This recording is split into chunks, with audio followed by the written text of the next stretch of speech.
Historia kerajaan. Kerajaan Majapahit merupakan kerajaan Hindia terbesar Indonesia. Sejarah Majapahit berawal dari penyerangan kerajaan Singasari oleh pewaris Syah Kediri yaitu Jayakatwang. Raden Wijaya yang saat itu merupakan salah satu anggota keluarga dari kerajaan Singasari melarikan diri ke Madura. Hal tersebut disebutkan dalam Prasasti Sukamata, yang mana Raden Wijaya menyeberangi lautan yang tentunya berhubungan dengan kepergiannya ke Madura, seperti yang disebutkan dalam Prasasti Kudadu. Lalu setelah Raden Wijaya mengabdi dan diberi pengampunan oleh Jayakatwang, beliau mendapatkan bumi pendidikan yang berada di daerah Tarik. Nah, hutan belantara itu pun berubah menjadi sebuah desa, lalu berubah menjadi sebuah kota dengan nama Kota Majapahit. Kebetulan terdapat pohon baja yang apabila digigit terasa pahit, sama seperti pahitnya kehidupan Raden Wijaya pada saat itu. Lalu dari situlah asal muasal penamaan kerajaan Majapahit. Setelah Raden Wijaya mengabdi pada Jayakatwang, beliau pun mempunyai tekad untuk merebut kerajaan Jayakatwang. Nah, saat itu peperangan terjadi, lalu dimenangkan oleh Raden Wijaya. Kemudian beliau mendirikan kerajaan, yaitu kerajaan Majapahit, sekaligus menjadi raja pertama pada kerajaan tersebut. Pada masa kejayaan Majapahit, dipimpin oleh Hayam Wuruk atau Sri Raja Sanagara. Kejayaan tersebut juga tak lepas dari peran Mahapati Gajah Mada. Nah, kejayaan Majapahit ini berlangsung sekitar 39 tahun dan membawa berbagai perubahan diantaranya pada perluasan wilayah. Kerajaan Majapahit hampir menguasai seluruh Nusantara, diantaranya yang pertama sebagian besar dari wilayah Jawa, Madura, Galiau, lalu Pulau Sumatera, Pulau Kalimantan, Pulau Sulawesi, seluruh Maluku, Bali, Nusa Tenggara, Sumbawa, lalu yang terakhir ada Irian Utara dan Irian Selatan. Keruntuhan Majapahit. Keruntuhan Majapahit disebabkan oleh perang saudara, hilangnya kekuasaan pusat, lalu kematiannya Hayam Wuruk, dan ditambah tantangan dari kerajaan Islam terhadap kedaulatan kerajaan Majapahit. Lalu ada silsilah raja-raja Majapahit, ada Raden Wijaya 1293 sampai 1309, lalu ada Sri Jaya Nagara 1309 sampai 1328, lalu ada Ibuwana Wijaya Tenggadewi 1328 sampai 1350, lalu ada Hayam Wuruk atau Sri Raja Sanagara 1350 sampai 1389, lalu ada Wikramawardhana 1389 sampai 1429, lalu ada Dyah Ayu Kencana Wungu 1429 sampai 1447, lalu ada atau Sri Raja Sanagara 1350 sampai 1389, lalu ada Wikramawardhana 1389 sampai 1429, lalu ada Dyah Ayu Kencana Wungu 1429 sampai 1447, lalu ada Brawijaya 1 1447 sampai 1451, lalu Brawijaya 2 1451 sampai 1453, lalu ada Brawijaya 3 1456 sampai 1466, lalu ada Brawijaya 4 1466 sampai 1468, lalu ada Brawijaya 5 1468 sampai 1478, lalu ada Brawijaya 6 1478 sampai 1489, dan terakhir ada Patih Udara 1489 sampai 1527. Untuk materi yang kedua, agama dan religi pada zaman kerajaan Majapahit. Penjelasan tentang agama dan religi di Majapahit sebenarnya telah digambarkan oleh Empu Tantular dalam kitabnya berjudul Sutasoma. Dalam karya sastra ini, Prapanca menyebut bahwa sekalipun terdapat beberapa agama dan kepercayaan yang dianut oleh rakyat Majapahit, sejatinya agama-agama tersebut tetaplah satu. Pemerintahan Majapahit menjembatani kehidupan bersama antar umat agama. Pada kondisi ini, agama dan kepercayaan yang berbeda dipertemukan dalam kebersamaan kehidupan kemasyarakatan dan kenegaraan. Majapahit menegaskan bahwa agama-agama yang berbeda tersebut pada hakikatnya memiliki satu tujuan, yakni menciptakan kehidupan damai dan menghindari segala kerusakan yang timbul di wilayah-wilayah tersebut.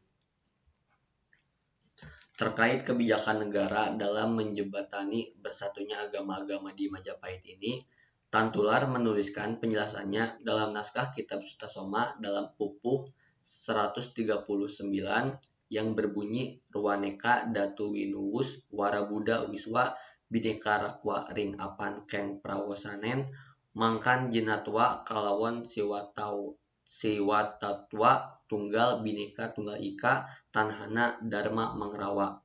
Terjemahan dari pupu ini ialah konon dikatakan bahwa wujud Siwa dan Buddha itu berbeda. Namun bagaimana kita bisa mengenali perbedaannya dalam sekali pandang? Karena kebenaran yang diajarkan Buddha dan Siwa itu sesungguhnya satu. Mereka memang berbeda-beda, namun pada hakikatnya sama, karena tidak ada kebenaran yang mendua. Petikan syair tentular di atas memberikan pencerahan bahwa di zaman Majapahit, pemerintah selalu memberikan hak dan kebebasan bagi rakyatnya dalam meyakini suatu agama. Majapahit juga berupaya meyakinkan kepada segenap rakyatnya agar perbedaan tersebut tidak menjadi alasan bagi rakyat untuk tidak berhubungan rukun antar sesama masyarakat. Perbedaan agama itu hanyalah perbedaan dalam pola keyakinan dan peribadatan. Tujuannya sama, untuk membawa umat manusia pada kesempurnaan hidup dan tercapainya perdamaian, kesejahteraan, dan menghindari dari segala bentuk kejahatan. Di era Majapahit, keberadaan agama-agama lokal seperti Kapitayan dengan sebagainya lebih terjamin keberlangsungannya. Agama lokal atau agama Jawa di Majapahit mendapat jaminan penuh untuk diyakini dan diimani ajaran agamanya oleh para pemeluknya. Hal ini bisa dibuktikan dengan rumusan Pupuh 28 bagian 1 Kitab Negara Kartagama yang menyatakan bahwa Majapahit menjamin keberlangsungan semua agama yang dianut oleh rakyatnya. Segala agama dan kepercayaan yang dianut oleh rakyat Majapahit meliputi agama Hindu Siwa, Hindu Brahma, Buddha, dan beberapa agama lokal yang dijamin pemenuhannya oleh Majapahit. Jelaslah bahwa dalam hal ini Majapahit tidak memberikan perbedaan perlakuan antar agama dan kepercayaan. Aliran kepercayaan di masa ini ditempatkan pada posisi terhormat dan sejajar dengan agama-agama besar seperti Hindu dan Buddha. Adapun wujud pengakuan terhadap keseluruhan agama dan kepercayaan yang diimani oleh masyarakat Majapahit, termasuk agama lokal, ialah fasilitas atau lembaga keagamaan Dharma Yaksa yang diberikan oleh kerajaan terhadap agama. Lembaga keagamaan ini bersifat religi dan difungsikan untuk memberikan pengajaran keagamaan sesuai agama yang dipeluk oleh masing-masing rakyatnya, serta menjadi lembaga penyelesaian segala persoalan yang menyangkut hukum keagamaan. Pemberian fasilitas keagamaan terbagi dalam 4 jenis lembaga, meliputi yang pertama Dharma Yaksa ring Kasiwanan, yang khusus mengurusi segala yang bersangkutan dengan agama Siwa. Lembaga ini diberikan tugas untuk memberikan pengajaran keagamaan di bidang agama Hindu Siwa dan menyelesaikan segala persoalan kemasyarakatan yang berkaitan dengan hukum dari agama tersebut. Kedua, Dharma Yaksa ring Kasogatan, yang menangani segala hal yang berhubungan dengan agama Buddha. Lembaga ini diberikan tugas untuk memberikan pengajaran keagamaan di bidang agama Buddha dan menyelesaikan segala persoalan kemasyarakatan yang berkaitan dengan hukum dari agama Buddha. Yang ketiga, Dharma Yaksa ring Hera Haji, yaitu suatu lembaga keagamaan milik para penganut agama-agama lokal. Lembaga ini juga lazim disebut dengan nama Dharma Ipaskarsian. Lembaga keagamaan ini diamanahi tugas khusus dalam memberikan pengajaran keagamaan kepada para pemeluk agama-agama lokal yang masih dianut dan diyakini oleh masyarakat Majapahit, serta menyelesaikan segala permasalahan hukum dan kemasyarakatan yang berkaitan dengan hukum yang berlaku menurut agama-agama lokal tersebut. Keempat, Raja Pandita, yaitu suatu lembaga keagamaan yang dikhususkan untuk membina dan memberikan pengajaran terhadap para pemeluk agama Islam yang mulai bermunculan dan berkembang di Majapahit. Lembaga ini juga difungsikan sebagai lembaga penyelesaian segala persoalan hukum yang berkaitan dengan syariah Islam. Lembaga ini mulai didirikan sejak hadirnya masyarakat Muslim di Tanah Jawa.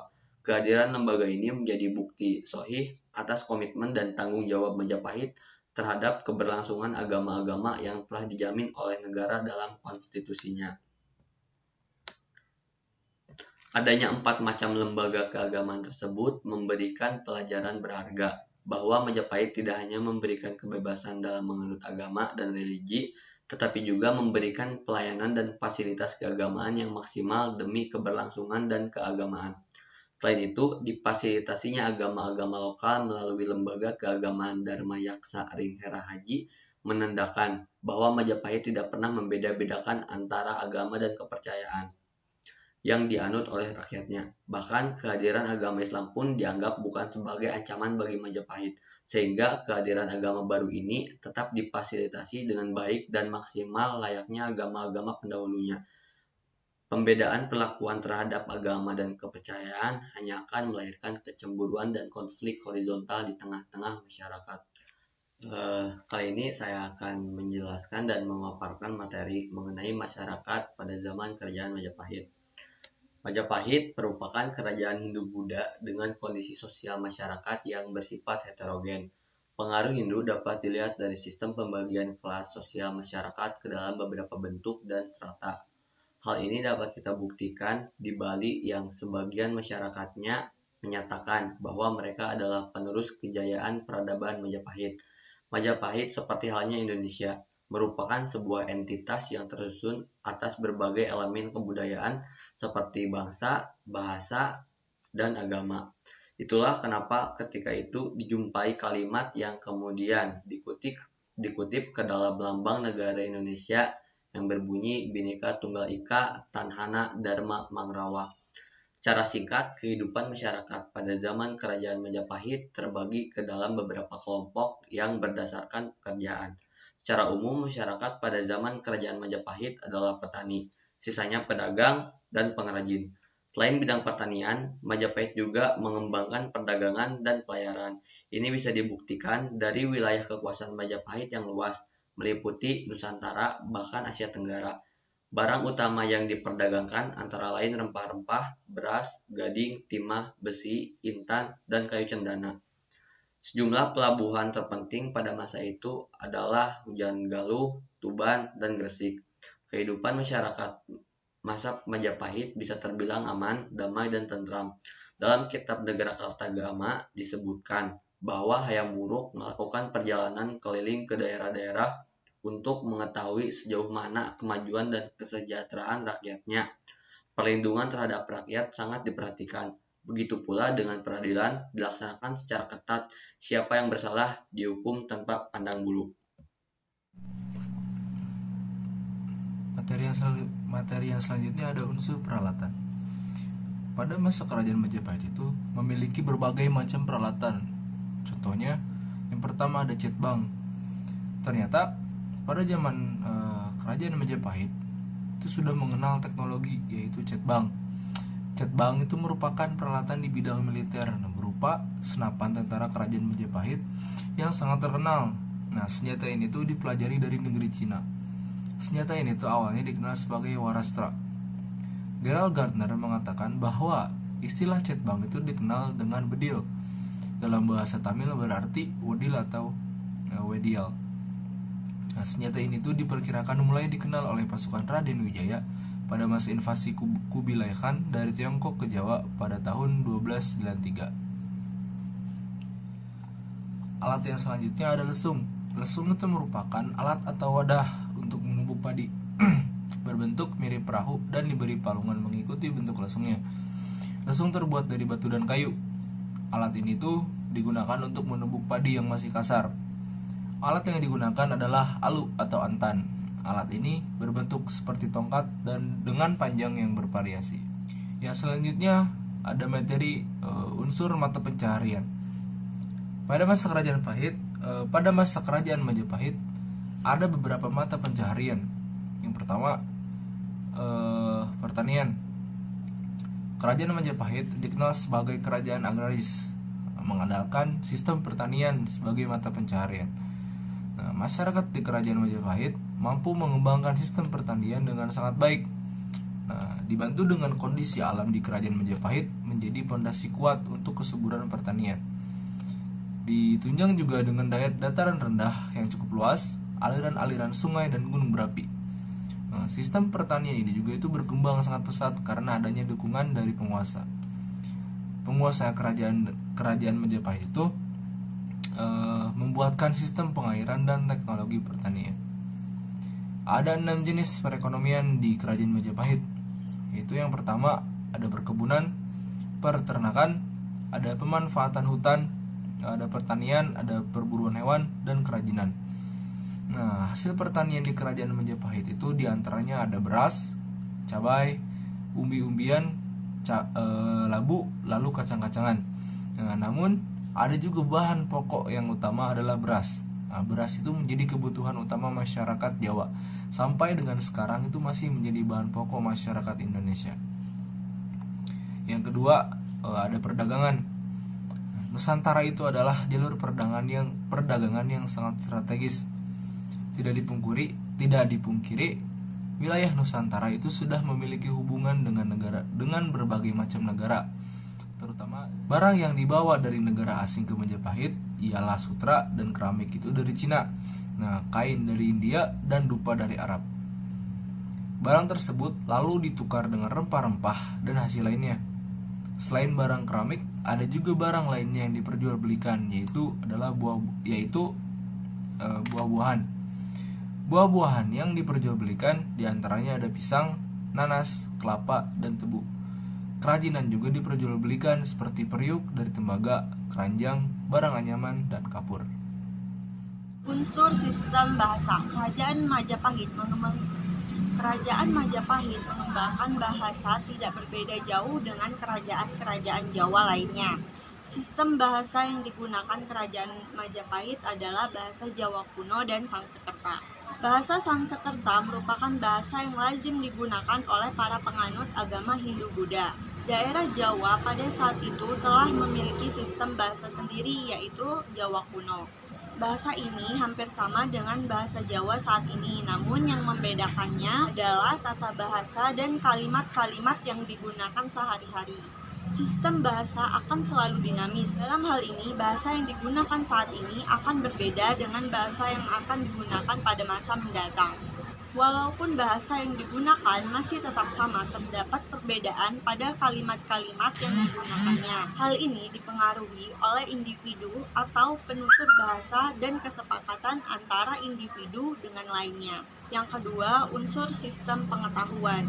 Perkembangan akal manusia menjadi salah satu faktor penentu dalam berkembangnya ilmu pengetahuan. Ilmu pengetahuan merupakan hasil dari ide dan gagasan yang disesuaikan dengan keadaan dan faktor-faktor lainnya. Kerajaan Majapahit merupakan kerajaan yang ahli dalam ekspansi dan militer.